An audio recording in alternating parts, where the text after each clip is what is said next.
इथे मी एका ताटामध्ये किंवा प्लेटमध्ये जे कोरडे मसाले लागणार आहेत ते काढून घेतले.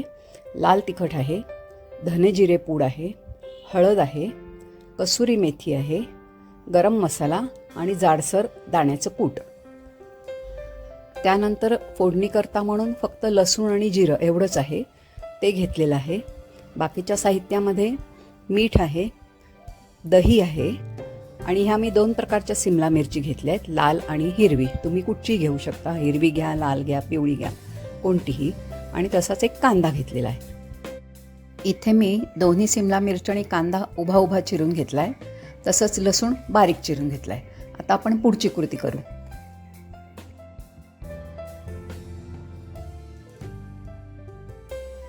आता ह्या ज्या सिमला मिरची आणि कांदा आपण चिरून घेतला आहे त्याला मुरवण्याकरता म्हणजे मॅरिनेट करण्याकरता एका मोठ्या बाउलमध्ये पसरट भांड्यामध्ये मी काढून घेते. त्याप्रमाणे हे तिन्ही गोष्टी कांदा आणि दोन्ही सिमला मिरची काढून घेतल्या आहेत आणि त्याच्यात आपण जे आधी मसाले दाखवले होते कोरडे मसाले ते सगळे एक एक करून घालते आहे.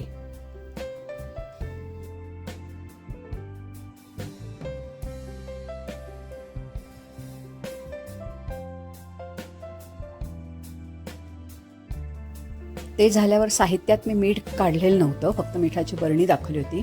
तर आपल्या चवीनुसार मीठ पण घालायचं आहे, त्याप्रमाणे मी आता मीठ घालते आणि ते घालून झाल्यानंतर आधी चमच्याने मिक्स करते आणि नंतर मी ते हाताने मिक्स करणार आहे.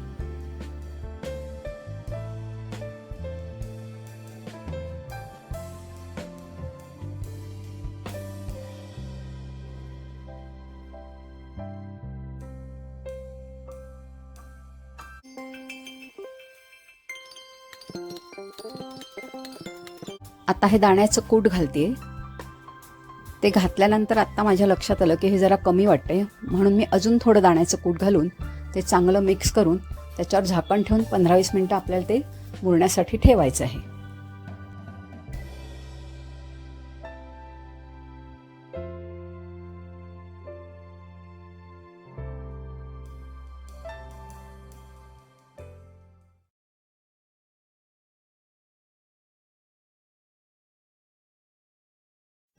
साधारण 15 ते 20 मिनटं झालीत आता भाजी मुरत ठेवून. आता आपण पुढची कृती करू.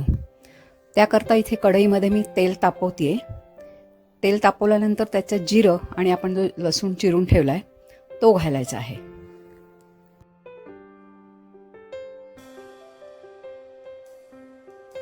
कॅमेराचा फोकस जरा नीट करून घेतला आहे.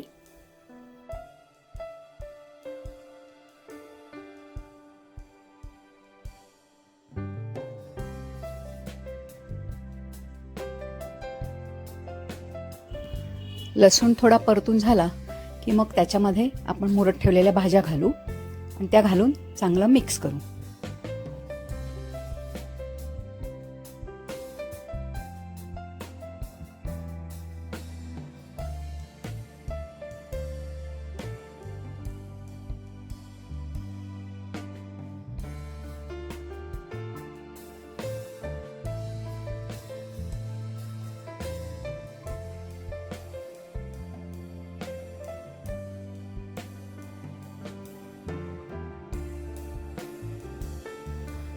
आता यावर आपण झाकण ठेवलंय.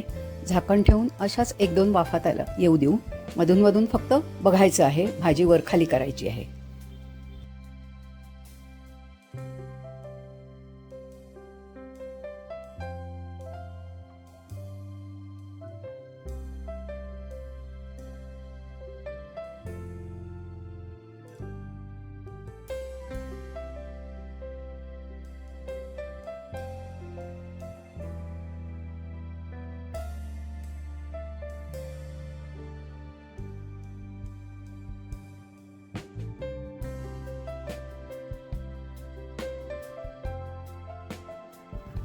आता ही भाजी छान शिजलेली आपल्याला दिसते, कारण खूप शिजवायची नाहीच आहे, पण सिमला मिरची तशी कच्ची पण आपल्याला खायला चांगली लागते.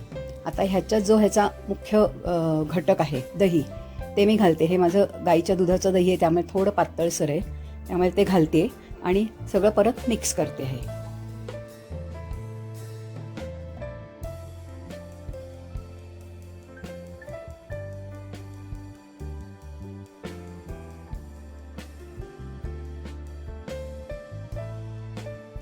दही मला थोडं कमी वाटतंय, त्यामुळे मी अजून थोडं दही घालते आणि ते घालून फक्त एक चांगलं खदखदून ते शिजलं की मग गॅस बंद करायचा आहे. म्हणजे मग आपली ही दही सिमला मिरचीची भाजी तयार झाली.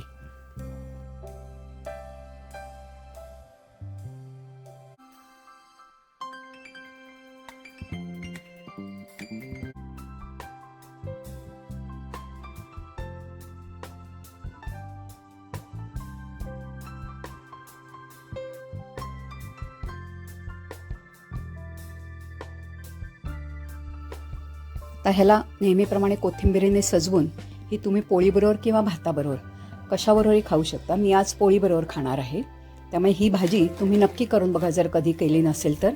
आणि तुमचा अभिप्राय, तुम्हाला काय वाटतं याबद्दल ते विचार तुम्ही खाली कमेंट बॉक्समध्ये लिहा.